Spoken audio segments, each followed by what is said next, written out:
প্রচুর ধরনের প্রজাপতি এখানে আছে এই শিকনা জওলাও ন্যাশনাল পার্কে। প্রচুর প্রচুর প্রচুর। কারো রান্না চলছে, কারো চলছে স্নান। সরলভাঙ্গা নদী ভুটান থেকে এসছে, গিয়ে মিটেছে ব্রহ্মপুত্রে। I love Saralpara. ওই পাশটায় ভুটানের আছে সরবং জেলা। এদিকে চলছে শশা খাওয়া দাওয়া।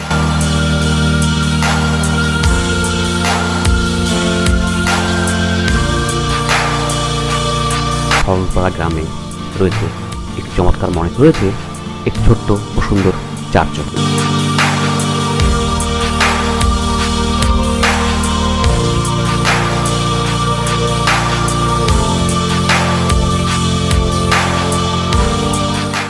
স্বাগতম আমার চ্যানেল ট্রাভেল মিনিয়া বিশ্বজিতে। আমি বিশ্বজিৎ সাহা।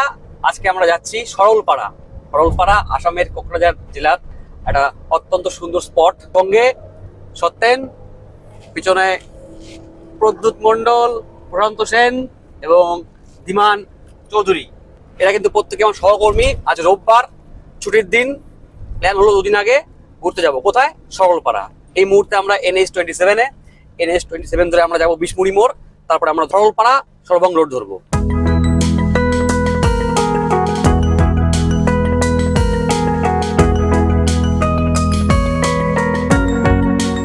দিনাটা থেকে বেরিয়েছি সকাল 7টায়, কুচবিহার দিনাটা। সেখান থেকে এই সরলপাড়ার দূরত্ব হচ্ছে মোটামুটি 160 কিলোমিটার।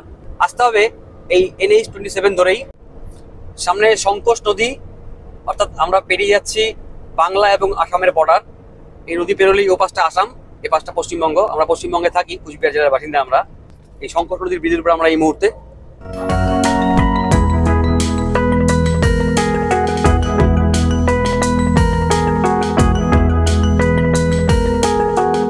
সরলপাড়ায় কিন্তু কোনো থাকার জায়গা নেই। আপনি যদি থাকতে চান তাহলে থাকতে হবে বঙ্গাইগাঁও অথবা কোকরাঝার। মূলত একদিনের জন্য মানুষ ঘুরতে আসে, যেহেতু পিকনিক স্পট, এসে দিনে দিনে ঘুরে যাওয়া সম্ভব। তো আমরা ওই একদিনের ট্যুরে এসেছি সরলপাড়া। গুয়াহাটি থেকে দূরত্ব হবে 244 কিলোমিটার, আর শিলিগুড়ির থেকে 289 কিলোমিটার, কোকরাঝার থেকে 68 কিলোমিটার, আর বঙ্গাইগাঁও থেকে 69 কিলোমিটার। নিকটবর্তী রেল স্টেশন কোকরাঝার বা বঙ্গাইগাঁও। এই সামনে এটাই হচ্ছে বিশমুড়ি মোড়। এখান থেকে এই বাঁ দিকে ওই সরলপাড়া লেখা বোর্ডটা আছে। এই আমরা ঢুকে গেলাম। রাস্তার অবস্থা খুব একটা ভালো নয়।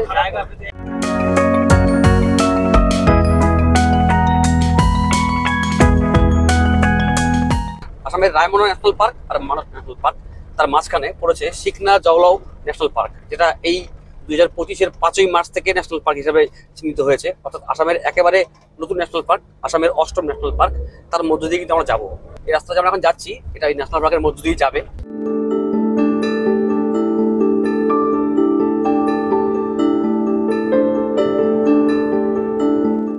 চলো, এই যে আমরা পৌঁছে গেলাম শিকনা জওলাও ন্যাশনাল পার্কে।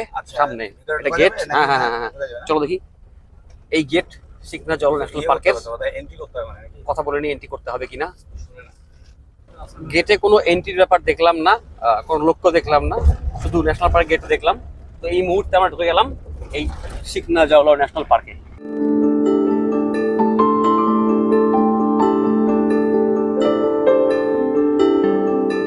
এই শিকনা জওলাও ছিলেন একজন বড় বীর। তিনি কিন্তু ব্রিটিশদের সঙ্গে যুদ্ধ করেছিলেন এবং সেই যুদ্ধে তিনি প্রাণও হারান। তার নামটাকে স্মরণে রাখার জন্যই কিন্তু এই ন্যাশনাল পার্কটা হয়েছে শিকনা জওলাও ন্যাশনাল পার্ক। প্রচুর বাটারফ্লাই দেখা যাচ্ছে, প্রচুর ধরনের প্রজাপতি এখানে আছে এই শিকনা জওলাও ন্যাশনাল পার্কে। এখানে অ্যাক্সিনিও গন্ডারও আছে, রয়্যাল বেঙ্গল টাইগারও আছে, পিগমি হক আছে, হক ডিয়ার আছে, হাতি তো আছেই।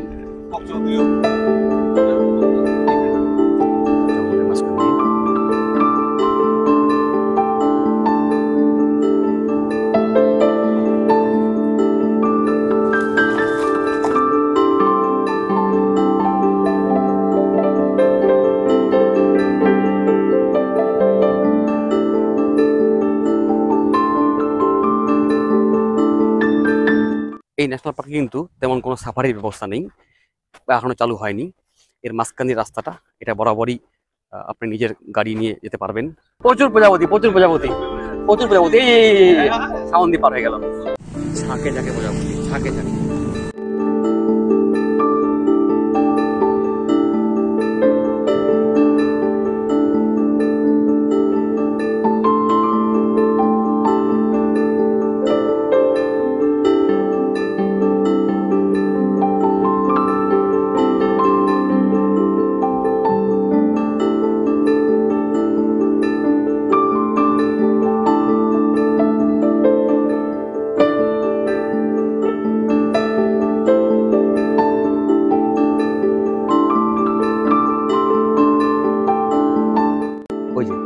জানলা দেখা যাচ্ছে গোল্ডেন লেঙ্গুর।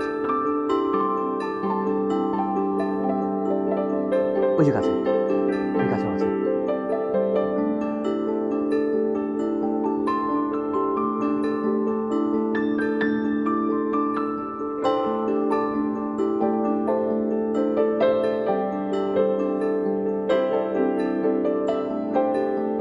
ওই যে গাছে গোল্ডেন লেঙ্গুর।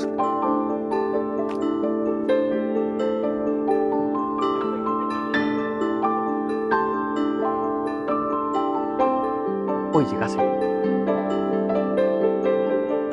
ওই যে গাছে, ওই যে ঝাঁপ যাচ্ছে। এখানে প্রচুর প্রজাপতি।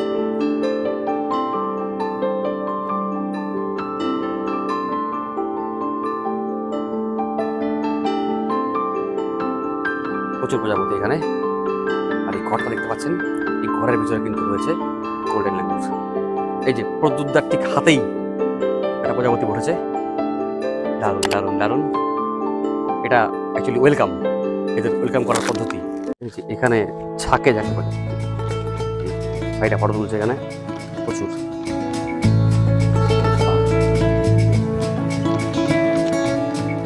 ও সাইডে আছে, প্রচুর। দাদা বললো আমাকে একটা কথা, এখানে প্রচুর, ওয়াও, প্রচুর প্রচুর প্রচুর।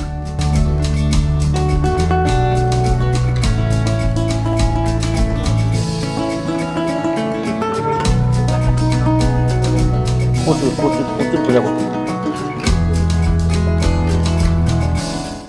আমরা প্রায় চলে এসেছি সরলপাড়ার কাছাকাছি। ওয়েদার কেমন চেঞ্জ হচ্ছে বোঝা যাচ্ছে। পিছনটায় প্রচুর রোদ ছিল, গরম ছিল, সামনটা দেখা যাচ্ছে প্রচুর মেঘ। ভুটান পাহাড়ের গায়ে প্রচুর মেঘ জমে আছে। এ পাশটায় কিন্তু প্রচুর রোদ, কিন্তু দূরে বোঝা যাচ্ছে যে ভুটানের দিকটা মেঘ আছে। ওয়েদার চেঞ্জ হচ্ছে। এখানে বৃষ্টি নেই, কিন্তু সামনে দেখা যাচ্ছে বৃষ্টি হচ্ছে। দূরে পাহাড়ে মেঘ দেখা যাচ্ছিল, এখন দেখা যাচ্ছে সামনে বৃষ্টি হচ্ছে। শুরু হয়ে গেল বৃষ্টি। এটি যাচ্ছিলাম, পাহাড়ে বৃষ্টি হোক। ঢোকার পথে গেটে আমাদের 200 টাকা পে করতে হলো। ওরা কার প্রতি 200 আর বাইক প্রতি 100 টাকা করে নিচ্ছে। ওদের উদ্দেশ্য জায়গাটাকে পরিষ্কার পরিচ্ছন্ন রাখা। ওই দূরে পাহাড় দেখা যাচ্ছে, দারুণ দেখা যাচ্ছে ভুটান পাহাড়। আমরা পৌঁছে গেছি স্পটে। প্রচুর গাড়ি দেখা যাচ্ছে, প্রচুর গাড়ি। আরে বাপরে, এই যে সবাই স্নান করছে।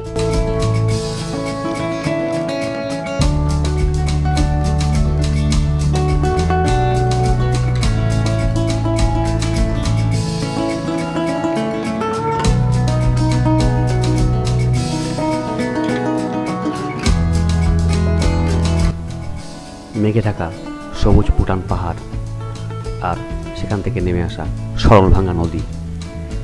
নদীর পাড়ে সবুজ ঘাটি জমি। সেই ঘাটি জমিতে পরপর সবাই গাড়ি নিয়ে বসে গেছে পিকনিক করতে। কারো রান্না চলছে, কারো চলছে স্নান।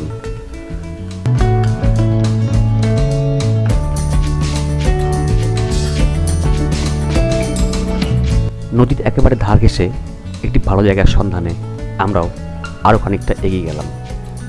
চোখে পড়ল আই লাভ সরলপাড়া। সত্যি এমন জায়গার প্রেমে পড়তে আমরা সবাই বাধ্য।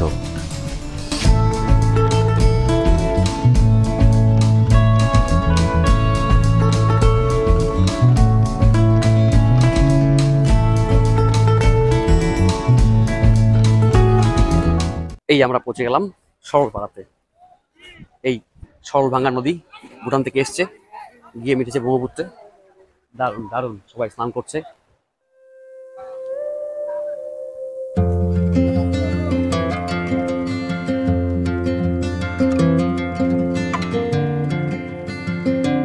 গোটা এলাকাটা দারুণ।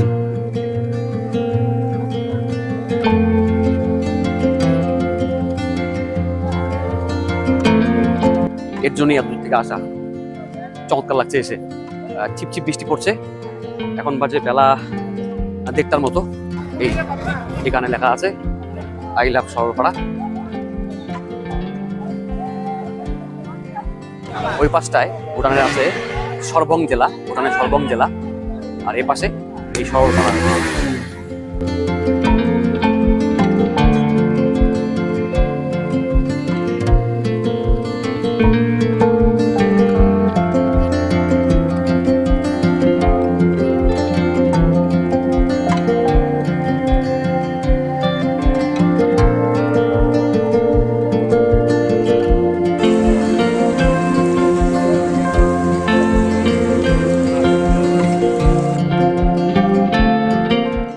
প্রচুর গাড়ি এসেছে আজ, গাড়ি দিয়ে ভর্তি। আমরা খানিকটা এগিয়ে যাচ্ছি, দেখি সামনে যদি কোনো ভালো জায়গা পাওয়া যায় সেখানে আমরা দাঁড়াবো, স্নান করব। এই হচ্ছে আসামের কোকরাঝাড় জেলার সরলপাড়া। সরলপাড়া গ্রাম, আমরা শিকনা জওলাও ন্যাশনাল পার্কটা পার করে তারপরে যে গ্রামটা পেলাম সেটা সরলপাড়া গ্রাম। গ্রামের লোক সংখ্যা আছে মোটামুটি 3,500-এর মতো। সেখানে বড়ো আছে, নেপালি আছে, আদিবাসী আছে। সেই গ্রামে রয়েছে একটা মনস্ট্রি, রয়েছে একটা শিব মন্দির, রয়েছে একটা চার্চ। আমরা আসার সময় একটু দেখলাম, ঢুকিনি, এই ফেরার সময় সুযোগ হয় ঢুকবো। সরলপাড়া যেহেতু একটি পিকনিক স্পট, তাই শীতকালে এখানে ভিড় হবে এটা স্বাভাবিক।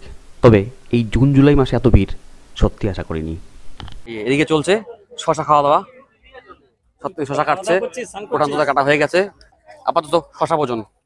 সরলপাড়া আসামের কোকরাঝাড় জেলার একটা গ্রাম সরলপাড়া। সেই গ্রামের মধ্য দিয়ে বয়ে গেছে সরলভাঙ্গা নদী। সরলভাঙ্গা নদী উপরে ভুটান থেকে এসছে, এই গ্রাম দিয়ে বয়ে গেছে। আসামের যে বোরোল্যান্ড টেরিটোরিয়াল রিজিয়ন আছে, সেই রিজিয়নে 5খানা জেলা আছে, তার মধ্যে কোকরাঝাড় একটা জেলা। সেই কোকরাঝাড় জেলার মধ্যেই পড়েছে এই সরলপাড়া গ্রাম।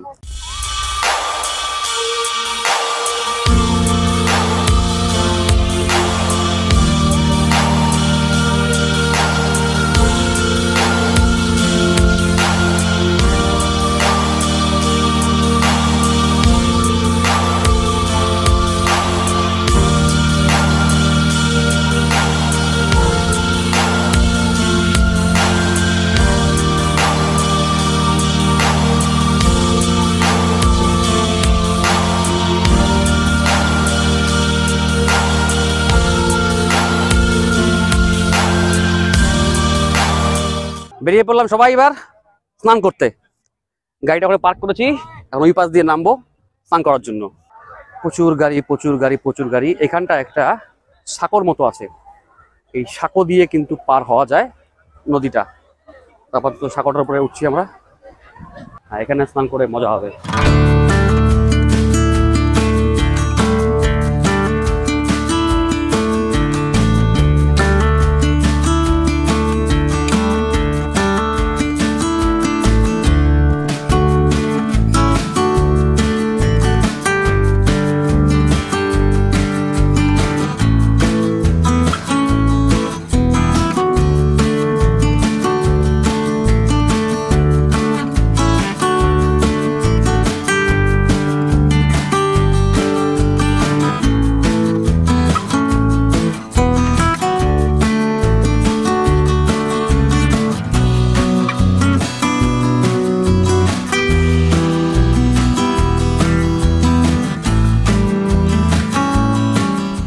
স্নান শেষ হলো, এখন কিছু খাওয়া দাওয়া করবো। খাওয়া দাওয়া করে আমরা এখান থেকে বেরিয়ে যাবো, রাস্তায় মনেস্ট্রিটা ঘুরবো, চার্চটা ঘুরবো। সরলপাড়া পিকনিক স্পটের খানিকটা আগে সরলপাড়া গ্রামে রয়েছে একটি চমৎকার মনেস্ট্রি। ইচ্ছা করলে ঘুরে নিতে পারেন সেই মনেস্ট্রিটা। রয়েছে একটি ছোট্ট ও সুন্দর চার্চও। পথে আরও চোখে পড়ল একটি butterfly museum cum conservation and research centre. এটা নির্মীয়মান বাটারফ্লাই মিউজিয়ামের দুটো ডোম আছে, যদি এখনো কোনো বাটারফ্লাই এখানে নেই। একটা বাটারফ্লাইয়ের মতো ফিগারও আছে এখানে, আর এই রুমটাতে ডিসপ্লে হবে। আমার এই সরলপাড়া ব্লগটি এখানে শেষ করছি। সরলপাড়া আপনাদের কেমন লাগলো জানাবেন, ভিডিওটি আপনাদের কেমন লাগলো সেটিও জানাবেন। যদি ভালো লাগে তাহলে লাইক করবেন, শেয়ার করবেন, আর অবশ্যই চ্যানেলটি সাবস্ক্রাইব করবেন। ভালো থাকবেন, ঘুরতে থাকবেন।